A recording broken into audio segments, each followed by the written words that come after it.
So welcome to the Monday night combination group of property management mastermind and multifamily mastermind. And what I decided to do for the next 4 weeks here was combine the two groups and really talk about goals, goal setting, and start 2021 off kind of kickstarting it. What I've found is that if we give ourselves a little bit extra time in planning and execution, that it can make the next 12 months go even further. So when we start out, here in October or November, start thinking about next year and what we need to do differently. I bet in many cases, 2020 was kind of a bust for people, that some of the goals you set didn't come true. Some of the things you wanted to accomplish couldn't happen for a number of reasons. I think we're in a situation in not only Chicago, but the country and the world where we have to really adapt and change. And unless you're willing to make some changes, unless you're willing to do something a little bit different, I think that we wind up in situations where we kind of stay stagnant. And there's two places we can be, right? We can either be moving forward or moving backwards. There is no in between ground. So a lot of times people will say, well, I'm just stuck. I'm sitting in the middle. That's not necessarily true, because if you are stopped and not going anywhere, you're generally moving backwards. So I sent out an email, and in that email, it talked about 5 key points. And the first is the review of 2020. So one of the things I wanted to chat about tonight and go through was, to give you time to think about what 2020 was like for you. Any good, successful business knows their numbers. They know what their results were. If you want to know where you're going to go, you have to know where you've been or where you're at. And taking that inventory or taking that stock and taking a look at what 2020 was for you or where you're at right now will help you set those goals and figure out what you need to do to accomplish next year. You want to think about things like, and questions like, what was it like for you? So what did you experience in 2020? If you think back all the way to March, you were probably on some mission, on some role, trying to get something accomplished. And all of a sudden the world came to a halt. And as the world came to a halt, we really didn't know what was going to happen, but we knew the next couple of months there that things slowed down, that things didn't move forward very much.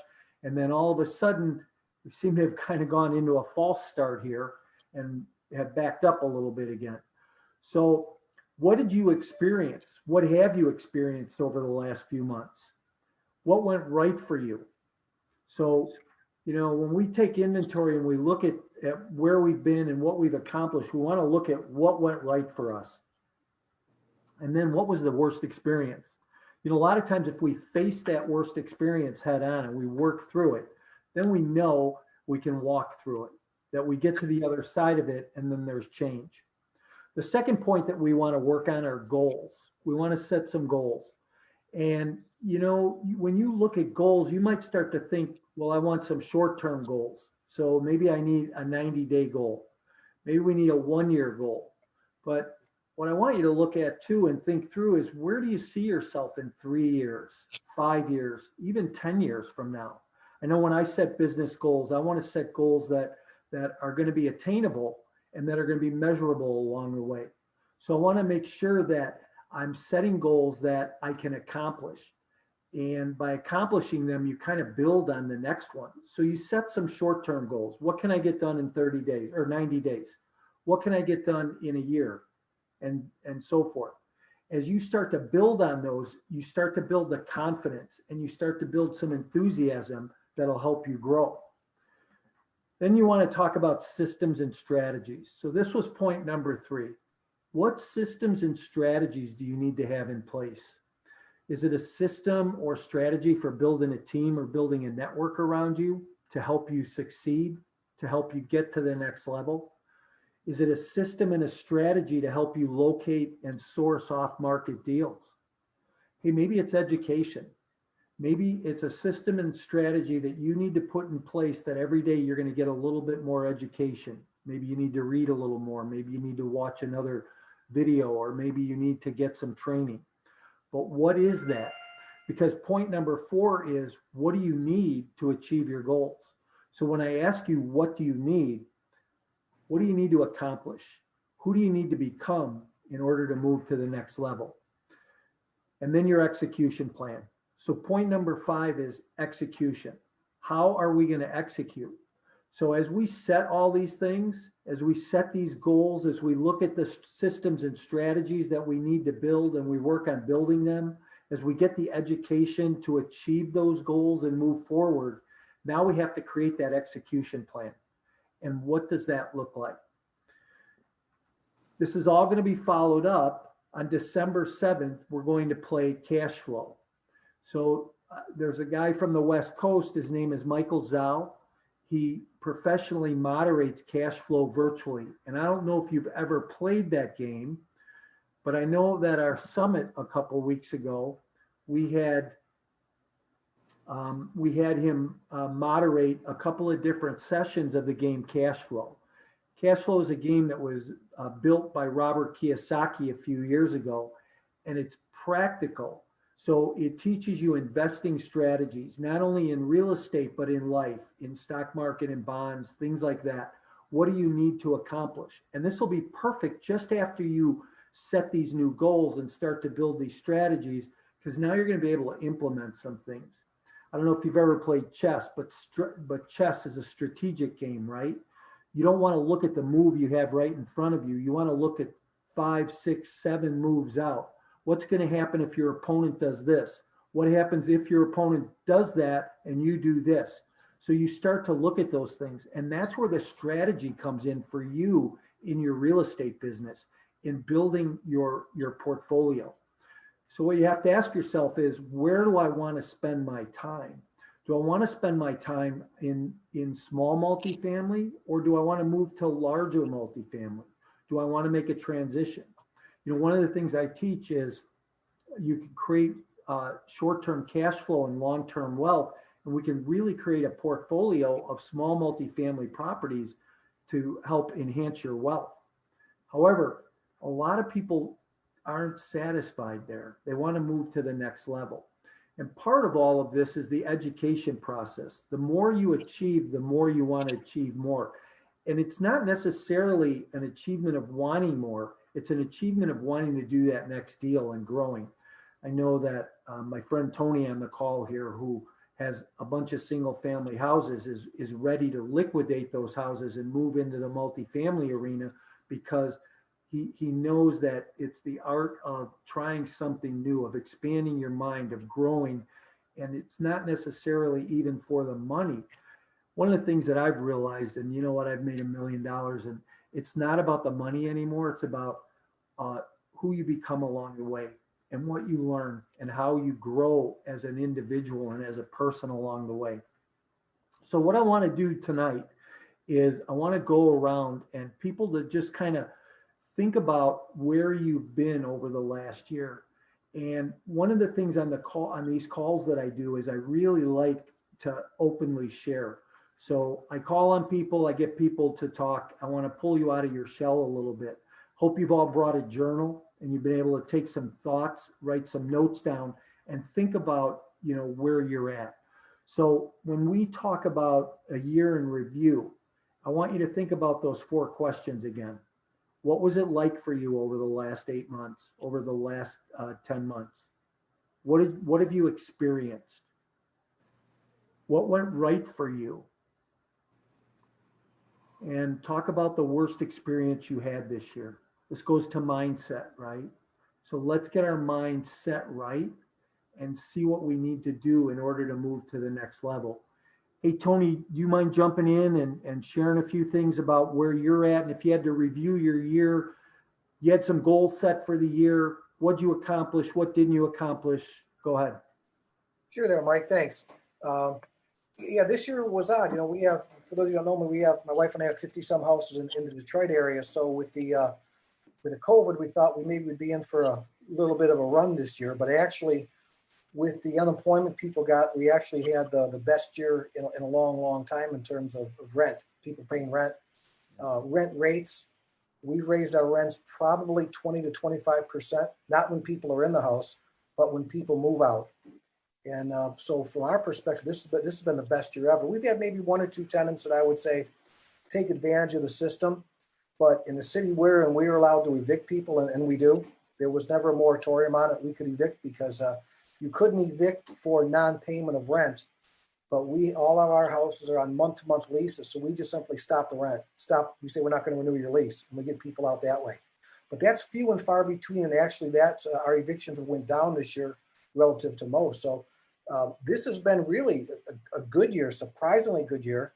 As a matter of fact, I was telling Mike earlier, we're just in the process of renewing a mortgage with one of the small community banks on 16 houses. And I just actually today turned in a personal financial statement. And the banker was pleased relative to years past how it's been. He was even surprised too with the COVID. But again, we're in the market. Our houses are $800 to $900 a month. And so that's in the Detroit area. That's not high and it's not low, but it's an average price. So we don't have trouble renting. But if you move out or are evicted, you have a real hard time finding houses again. I just read an article recently. There in the U.S. there's 9 million houses shortage for people. So there's a real shortage of housing crisis. So, Mike, this has been a good year for us, quite actually. My job now is to convince my wife to 1031 these things come next year for a small apartment building or some duplexes, because in the Detroit area, in the area I'm at, there simply are not small multifamily homes. There just aren't, unless I want to go way into the inner city, and that's just too far out of my my area where it's too far out of my mileage of where I go. But that's pretty much. I don't know if that answers the question, but that answers the 4 questions you had. So it's been a good year, and if next year's like this one, we're going to be in good shape. Yeah, good for you. That's great. And one of the things, Tony, and I just want people to know is one of the things you do is you have month-to-month leases.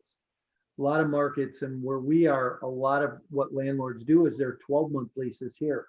But the month-to-month lease gives you some flexibility and gives you the ability to get somebody out if they don't pay their rent. Now, when you go into the multifamily market, you'll want to do some investigation and see if that is something that you can continue to do in that market.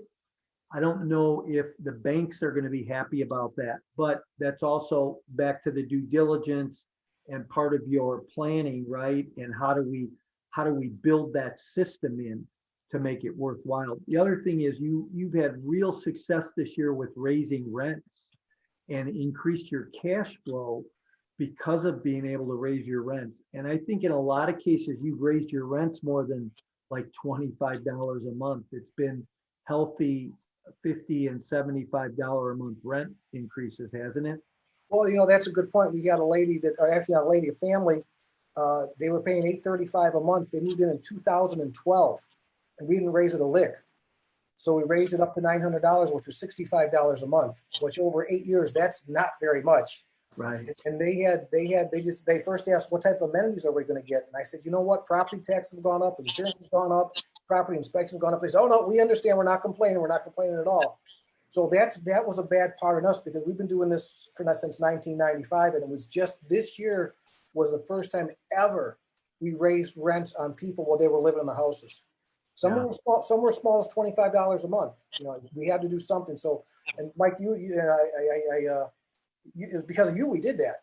Right. We didn't want to rock the boat. We didn't have a single person leave because we raised the rents because we were modest, $25, $50, $75 a month. And quite honestly, had people said, well, we can't afford it, I would have went back and said, well, can you afford this? Or can you afford? We would have negotiated, but because we've never raised rent and our average tenant is 4 to 5 years, they understood that the cost of living was $25 or $50 a month. So there was zero issue in that at all. And by the way, the bank was really excited because they pay very attention, like you talked earlier. They pay very much attention to our cash flow and what our rent rolls are. Yeah. So, one of the things I've been coaching Tony for a while and trying to encourage him to raise the rents. And he's always pushed back and said, no, I don't want to rock the boat. But once he started raising the rents and seeing that he didn't get any pushback from the tenants, it became very easy for him and he increased that cash flow. And that's something you need to look at too when you're going to go in and buy a multi-unit or you're going to buy a piece of real estate, is you want to take a look and do the due diligence around those leases, around those rents, and see.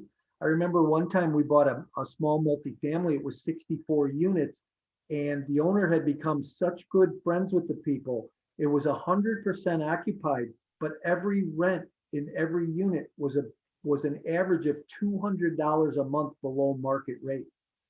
So over the course of 2 years, we were able to go in and raise all those rents. We increased the NOI of that property and the profitability of that piece of real estate exponentially. And when we went to sell it, it was a very easy transition because of the increases that we did in it. So the other thing that I like, Tony, is that you're in a market that did not exercise the eviction moratorium. They said, hey, as a landlord, they protected you as a landlord. And there's markets that aren't like that. Like, that the Chicago market where I am is not a market like that, right? The Chicago market is more tenant-based and not landlord-based. So it's nice that you had that flexibility. Because I know in this market, there were a lot of landlords that have been in trouble this year. So, hey, Jeff, how about you? You want to jump in? Yeah.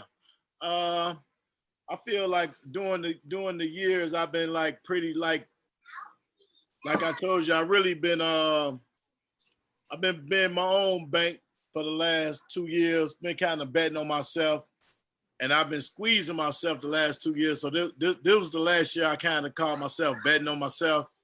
But I have went through the headaches where this last time I knew I was gonna be broke at the end of the project.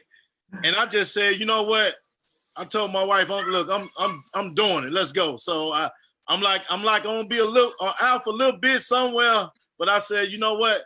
Let's get this show on the road. And I got it on the road. And like you say, kind of doing COVID gave me a little blessing. Like you say, little things kind of. It was funny how it happened, but it benefited me a little bit as well. So, like I said, I finally got through what I need to get through.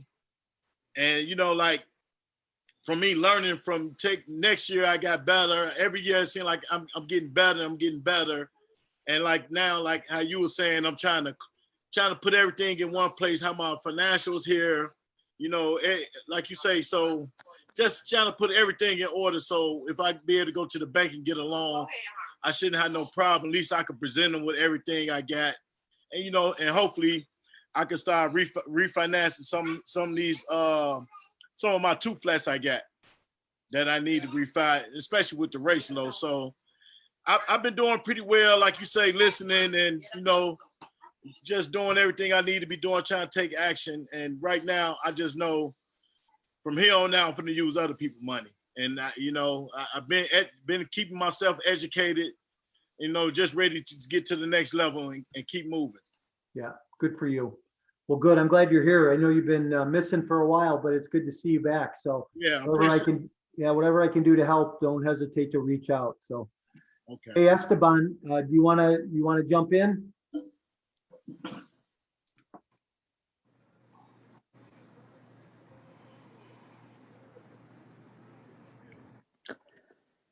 Hey guys, yeah. So I guess a little about myself. From the Chicagoland area.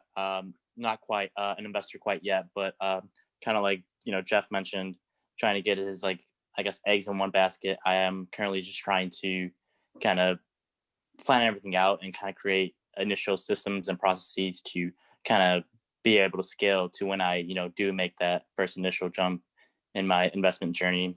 Kind of look at it as a long-term play here, and kind of like you mentioned, Mike.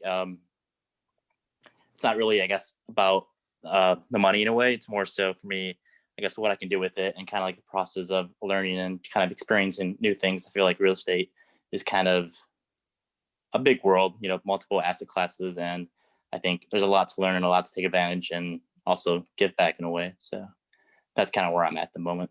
Yeah, good for you. So here's what I heard you say, that you need to figure out the systems and processes that you need to put in place. And I guess when you go to the next part, which is starting to set goals, right?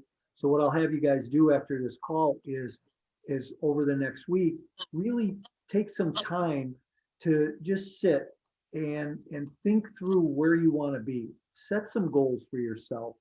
But in part of that, if you set a goal that, hey, I want to buy, a 20-unit apartment building by June. Well, what do you need to know to do that? What systems do you need to have in place? How are you going to do that? So these are the things the questions that you need to start answering yourself.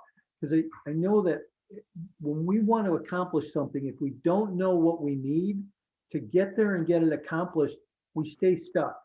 So to stay unstuck, we need to figure out where we need to go or what we need to get to the next level. So that's good that you said that. I think that's part of that awareness thing, right?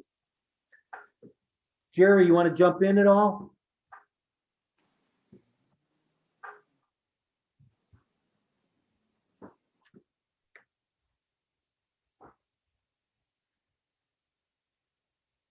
Chanel?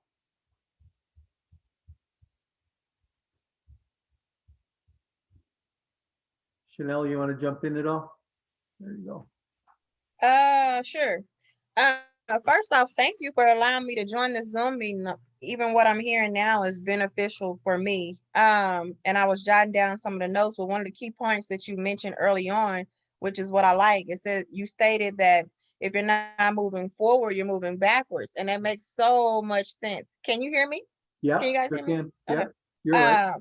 So it makes a lot of sense. And I guess dealing with the pandemic and everything that's going on, I think it kind of affected me as far as the goals that I wanted to have 2020, because we were like stuck in limbo mode. You couldn't really socialize, you couldn't really go to certain meetings and things like that. So I didn't really set a lot of goals for myself this year, which is why I'm kind of jumping in now, because I want to do things differently for 2021.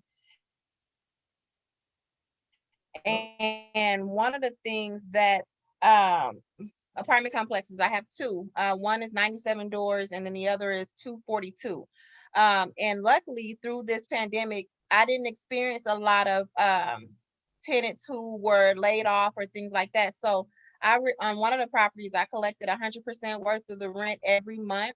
The other one was a little challenging, but for the most part, I did very well during the pandemic.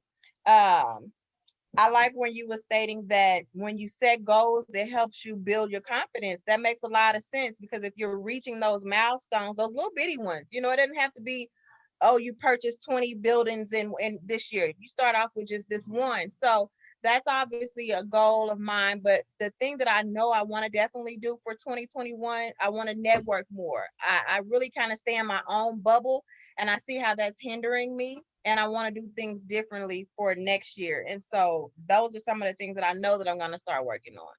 Good for you. So let me ask, I noticed on your email address, it says property management. Are you in the property management business, or do you own multifamily? Where do you play in this space?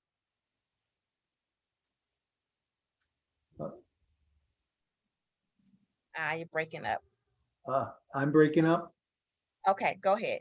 I said, I noticed on your email, it says property management. So I was asking if you are in the property management business, or you're an investor. Where do you play in this space? Property management. Okay, good. For now, yeah. Mm-hmm. And do you work for somebody, or do you own your own third-party company? I have two clients I own my own business, and I have two clients right now that I deal with. Okay. All right, good. Good for you. Well, that's good to know. So you said a lot of great things. I'm glad that I said some things that were helpful for you, as far as, that piece about if you are not moving forward, you're backsliding, because it's really important, and people need to be aware of that. I think a lot of times we think, oh, I'm just stuck, but you're not stuck. So, and until you take charge and do something to move yourself forward, you kind of stay in that place. So good. I'm glad you're here, and welcome. So thank you. Lan, you want to jump in? How are you this evening?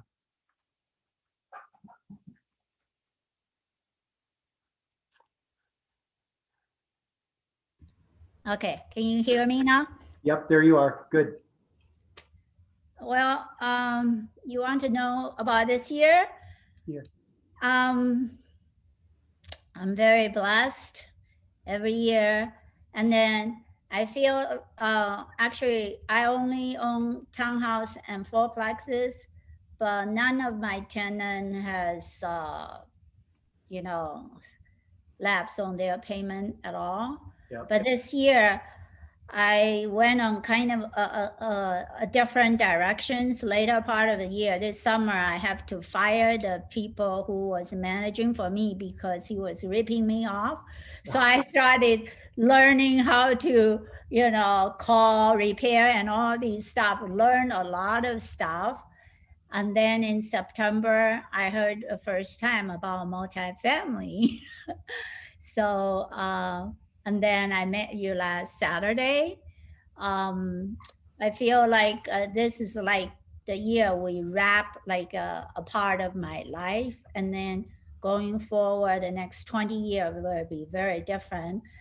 And I really, my goal is what can I do to make my networks working harder for me, and then be more guided by divine, how I can be of service to humanity. Because really, financial wise, I have no need to work this hard at all.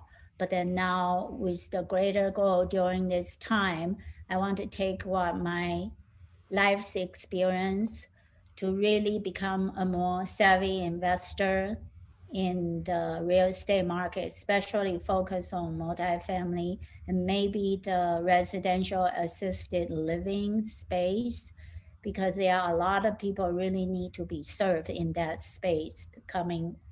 And then, so I really am very looking forward because I'm right now in super learning mode.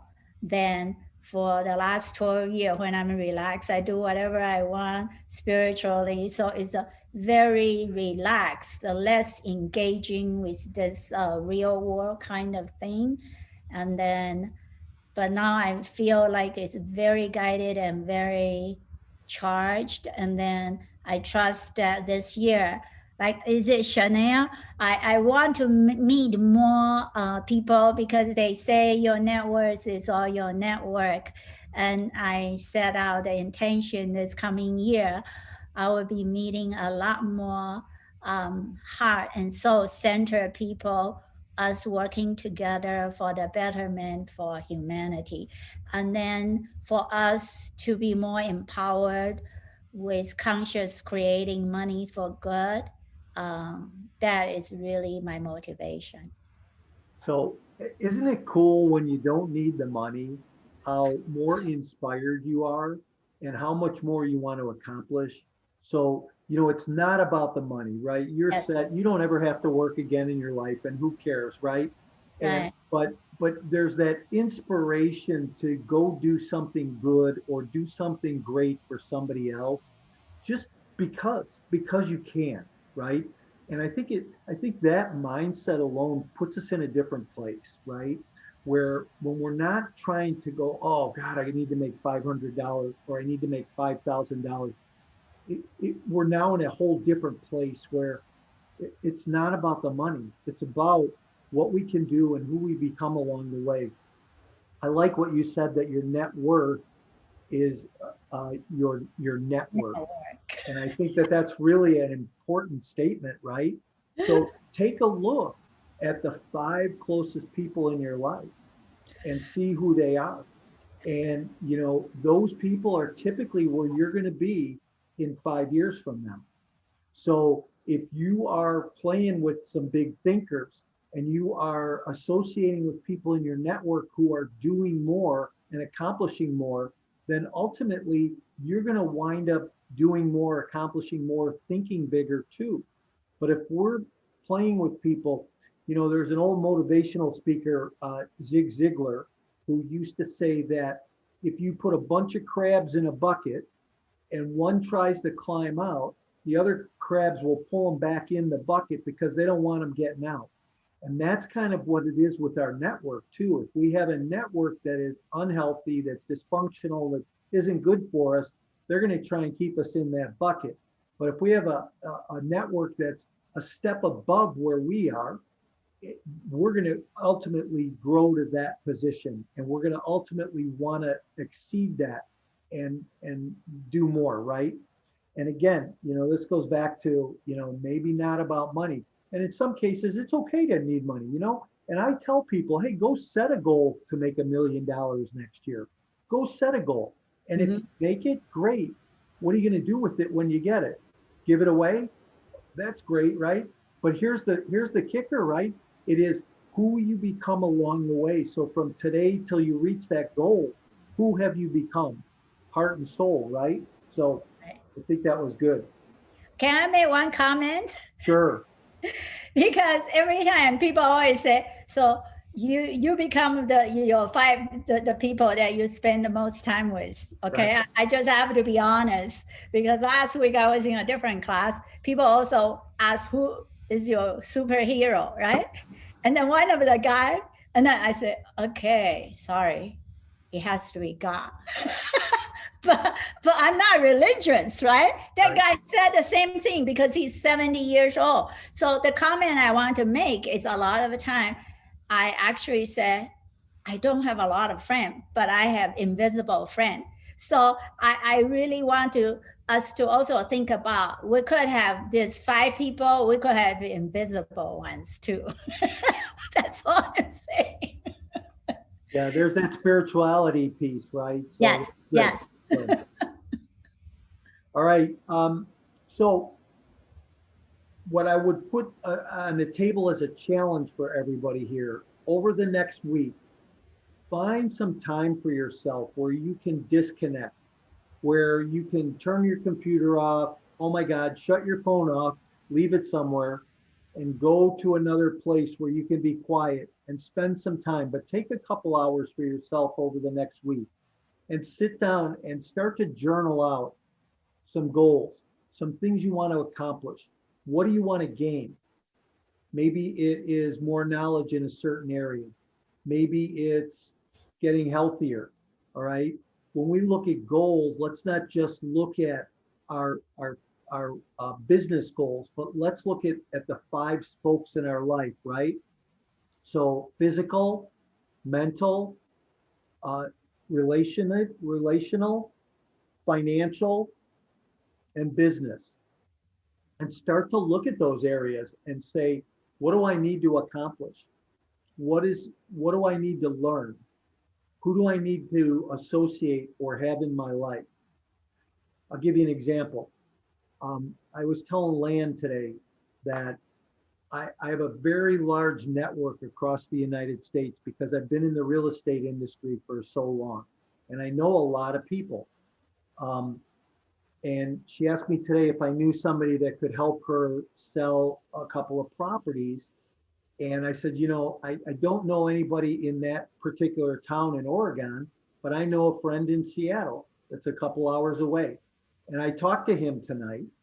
And now I hadn't talked to him in about 9 years, was probably the last time. And we were kind of reminiscing about, hey, remember the last time we were at this event? And so he gave me 2 names and numbers of people in Portland, though, to talk to that are good friends of his. But see, it's the power of your network. Your network is really important, right? So the more people you know, I don't know if anybody has ever read the book 6 Degrees of Separation, but what that book emulates is that you are only 6 people away from anybody that you want to meet. So if you want to meet Jennifer Aniston, somebody within your network knows her. And all you need to do is start connecting yourself to people and moving through your network. So who do you need to know? Who do you need to put in your life? And how do you need to grow? So think about those things this week. Set those goals for yourself in those 5 areas of your life. And then start to take a look at those goals and say, well, I have a deficit in this area. So you know what? I want to lose 20 pounds. How do I need to do that? What do I need to do to get there? Or so I need to go to the gym more. Well, if I'm going to go to the gym more, who's going to hold me accountable to going to the gym more? Because I haven't done it on my own to this point. So maybe if somebody holds me accountable, I can get there. Well, the other thing is I want to learn how to build a better tenant retention program in my property management business. So who do I know that has a great tenant retention program that I can go and model? See, I believe success leaves clues, right? So if we talk to successful people and we pick their brain and we get information, it's going to help us be more successful. Quick story. So when I first went into the real estate business, I had a real, and some of you may have heard this, I had a friend who at the time wasn't a real good friend, but he was a good realtor. And I went to him and I said, hey, could I model you? Could I shadow you? He goes, I'll tell you what, let me make you a cassette tape. So this is how long ago this was, because you could still make a cassette tape. And he made me a cassette tape of how to prospect and how to market in the real estate business for sale by owners. And I listened to that tape over and over and over again. And that first year, I sold 78 properties in an 8-month period because I did what he said to do. He was very successful and I just went out and did it. Had no barriers, no point of entry that was too hard for me. I just went and did it. And my business grew as a result of that from there. So success leaves clues. So who can you put in your life, or who do you need to put in your life that's successful that you can go and model or learn from in order to implement in your life? And maybe it's accountability. Maybe you need to ask a spouse. Maybe you need to ask a friend or a business partner, hey, hold me accountable to this. And work with that person till you can get to a point where it becomes natural, where we build that habit and just grow ourselves. So I want you guys over the next week, take some time, build into your goals so that next week when we come back, let's talk about them. Let's see what you want to accomplish, where you want to go. And then we can start to look at systems and processes and how we can start to build those around your business, around your goals to help you get to the next level. Anybody have any last comments this evening or anything they want to chime in on?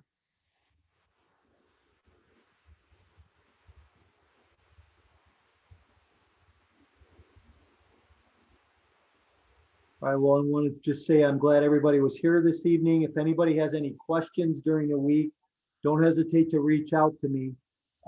My email is mike@mycoreintentions.com. You could email me directly.